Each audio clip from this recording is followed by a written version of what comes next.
Joined by John McGraw. He's the founder of John McGraw Aerospace Consulting. He's also an experienced pilot and served in the U.S. Federal Aviation Administration, or FAA. John, thanks for being on the program. You're welcome. So what is going to happen if the bad weather persists? Is there anything else can be done, or is it just wait and see? Well, I think that the weather is going to make it more difficult to do things like recover the victims, and that certainly is troubling for the family, certainly, and for the authorities. Choppy weather, choppy seas makes it difficult to pinpoint things that are floating, and so it makes it harder for air assets to get low and look for something and pick out whether it's something associated with the aircraft or not. Are you concerned about the battery life of the pingers? Well, not much. I mean, the clock is ticking, right? So the battery is required to last for 30 days for each one of these pingers. Typically, they last longer than that. So usually you get another 5 or 10 days.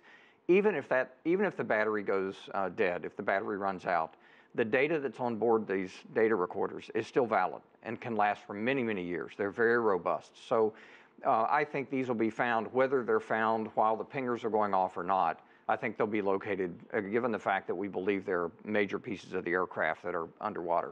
So the voice data recorders, the voice and flight data recorder, right, they hold all the answers at this point, and they have not been found. What exactly will we learn when they find them, and how long will the analysis take, in your opinion? Well, I think they'll very quickly be able to take those data recorders and recreate. They'll even be able to give you a visual look at what was going on with the airplane. So you'll be able to recreate the flight path very quickly.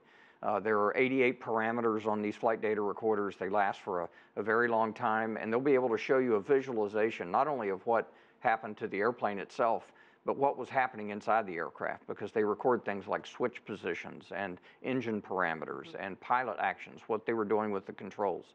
So they really are the key to getting this solved, and I'm very optimistic that they'll find these and we'll be able to figure out what happened here. John, there's a lot of unconfirmed reports out there, and one of them that I saw earlier was that investigators are working on a theory that the plane may have climbed sharply to avoid a storm in its path, and that could have possibly caused the crash.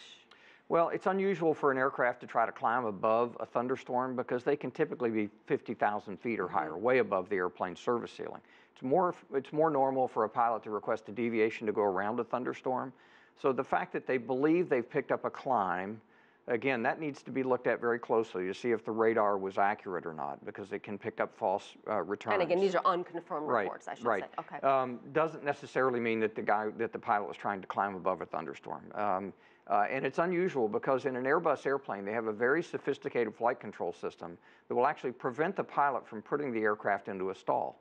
So if that's working properly, the pilot can't pull the aircraft into a stall, and it would take something very, very unusual in terms of a meteorological condition to have the airplane actually doing that on its own. I've never seen that. And I'm going to ask you a question, and we asked another expert earlier. Can a thunderstorm alone bring down a plane? Well, theoretically it could. If you flew directly into a very severe thunderstorm, the aircraft has a weather radar which looks directly straight ahead of the airplane and can very easily paint the most serious of those thunderstorm cells, which is why pilots every day, I think if you've seen the radar, there were a lot of airplanes flying through that area on the day this airplane disappeared without really having a problem with the thunderstorm. So it would be very unusual if that occurred. I don't think we can rule anything out at this point, though.